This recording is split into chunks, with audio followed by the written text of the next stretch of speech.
प्रदेश के राजनीति में अभी 2.5 बछर ल लेके वाकयुद्ध छिड़े दिखत है। एक कति विपक्षी पार्टी के नेता मन प्रदेश के कांग्रेस सरकार के विफलता गिनात हुए लोगन के बीच आत है, तो उन्हें सत्तारूढ़ कांग्रेस पार्टी प्रदेश में कांग्रेस सरकार के 2.5 बछर पूरा होए में सरकार के उपलब्धि बतात हुए आम जनता के बीच अपन पैठ ल मजबूत करत है। यही कड़ी में मस्तूरी के पूर्व विधायक दिलीप लहरिया प्रेस वार्ता करत हुए भूपेश सरकार के 2.5 बछर में करे गए विकास कार्य और उपलब्धि ल गिनाइस और केंद्र सरकार के विफलता ल लेके जम के निशाना साधिस। पूर्व विधायक दिलीप लहरिया कहिस के भूपेश सरकार के 2.5 बछर के विकास ला विपक्षी पार्टी पचा नहीं पाते और प्रदेश में विकास हुआ देख तिल मिलात है। उन्हें भूपेश सरकार कहिस ओला करके दिखा है, जबकि केंद्र के भाजपा सरकार हर मोर्चा में विफल और फिसड्डी साबित हो है। बोला छत्तीसगढ़ सरकार लिए सीख लेना चाहिए। मुख्यमंत्री साल हमारे छत्तीसगढ़ प्रदेश कांग्रेस के सरकार भूपेश सरकार के उपलब्धि है।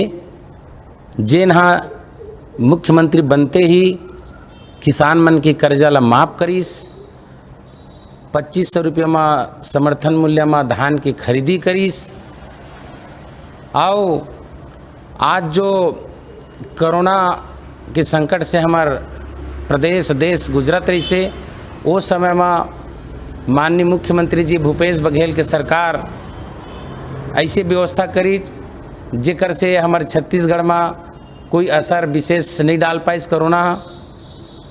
संगे संग आज आदिवासी भाई मन के जमीन ला वापस करीस। शिक्षा के क्षेत्र में जिन कोरोना से प्रभावित जेकर माता पिता पालक के मृत्यु होइस ओकर बच्चा मन ला निःशुल्क शिक्षा देहे के बहुत सुंदर घोषणा करीस। सरकार जो वैक्सीन के पूर्ति प्रदेश में नहीं कर पाइस, अब आज झूठा वादा करके पूरा हमारे देश ला खोखला कर दीस। केंद्र सरकार के जो नाकामी है वो चरम सीमा में है। ये सरकार ला इस्तीफा देना चाहिए, हमारे बघेल सरकार से ओला शिक्षा लेना चाहिए।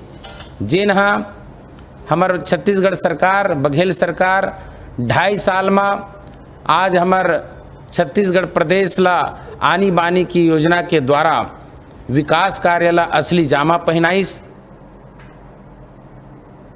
रुका हम छोटे से ब्रेक लेबा, आप मन बने रहा न्यूज़ 36 लाइव छत्तीसगढ़ के आवाज़ के संग में।